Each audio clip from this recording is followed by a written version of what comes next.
Hey everybody, I'm Jesse, and welcome to another edition of Gen X Thinks. And a popular topic on Gen X Thinks is the apocalypse.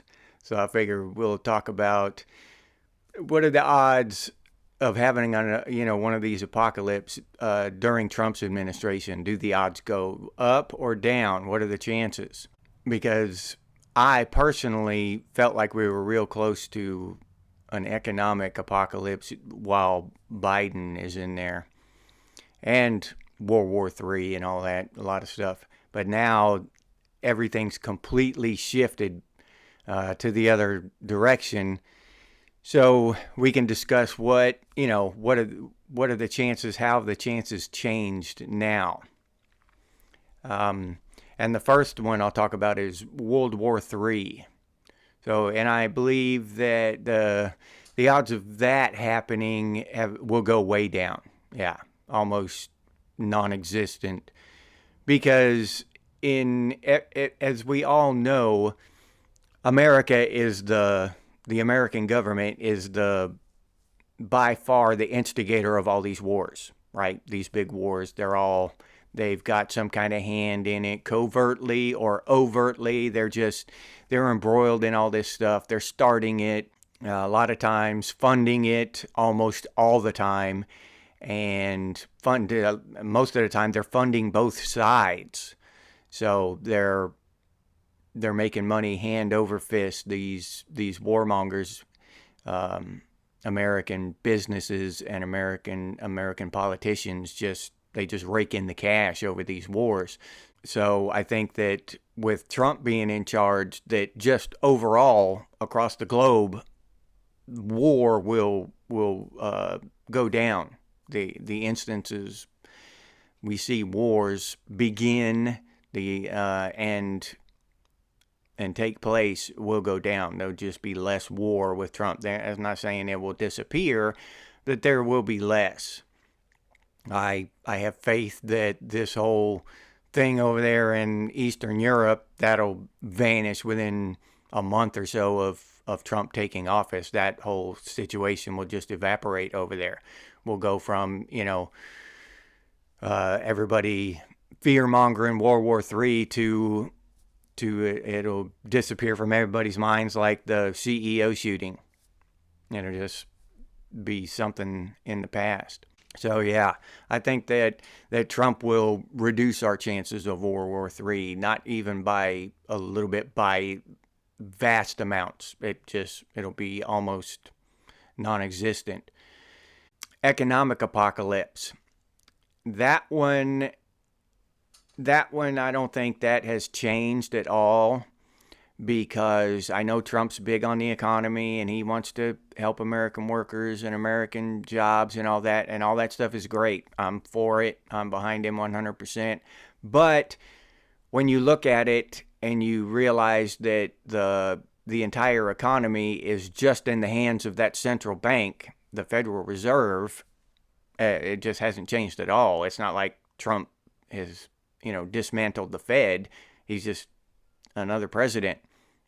So, I mean, they could dump stock, literally, start dumping stock tomorrow and just crash the economy anytime they want. It wouldn't even be difficult. All they do is decide to do it. They just crash our entire economy anytime they want. So, I think that the finger over that button is a lot more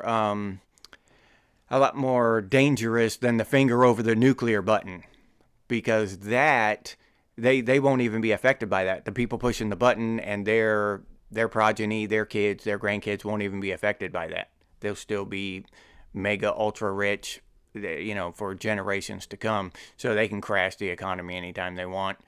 But they need the technology. They need the technology we're developing, so they don't want to do that. That'll throw everything into confusion, and people will no longer be able to develop all these technologies.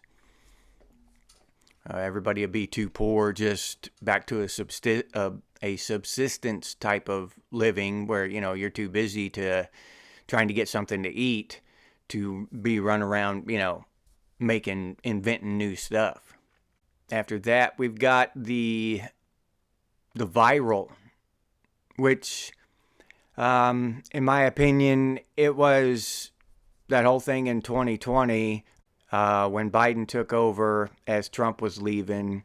That was either a test run. I know that was a planned thing. Just I'm 99% sure in my belief that was a planned thing just to dismantle our economy without destroying it. Right? It just shut it down. It didn't rock the thing and like a stock market crash would. A stock market crash would be a complete destruction. That was more like just hitting the pause button. Okay, just shut it down. But what we learned from that was that there are a group of people who would obey and do as they were told and take whatever they were told to take, and a group of people who would not, who would stand firm.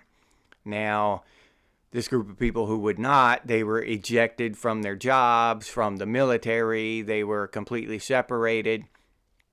And now it's all being proven that they were right. They were right to refuse, to disobey.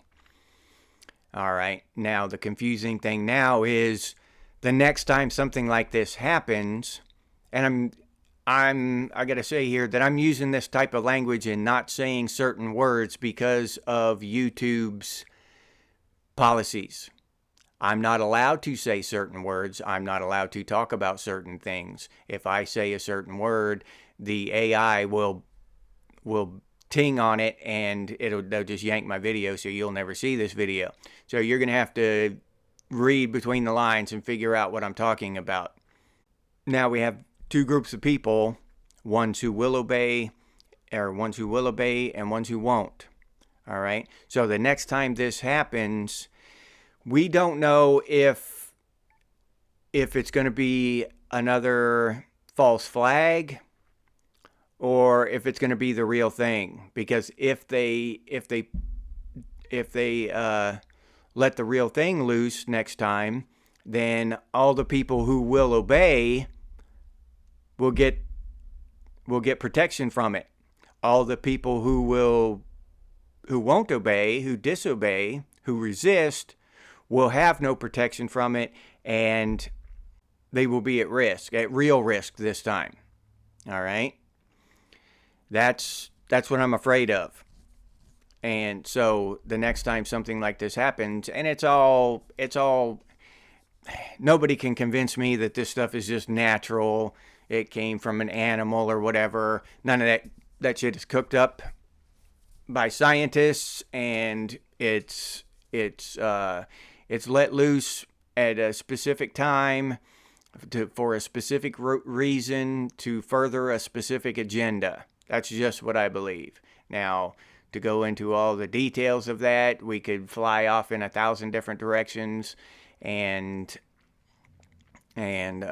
go down 1,000 different rabbit holes as to who's responsible and all this stuff. The deep state, the big banks, all that stuff, they're all one group of people serving a very tiny, small, elite group of people. And for whatever they are, lizard people or, aliens, whatever they are, they're manipulating everything else. So, yeah. And this kind of apocalypse, that kind of stuff that they would just let loose, kind of like I don't know if you've read the book The Stand or seen the movie The Stand, something like that. That I think is still very possible, maybe even more so with Trump in office, because they don't want him to further that agenda, that America First patriot agenda. They did it once trying to stop him And so what's to say they won't do it again? But what's to say they won't try something else this time? You know, maybe they know, they figure we're all wise to it this time and they won't try it again. I don't know. But that kind of situation, they learned from it. I know that. Whether I'm wrong and it was natural and completely organic and just took everybody, you know, by surprise, even the most trusted scientists and the smartest and most trusted politicians, it took them all by surprise.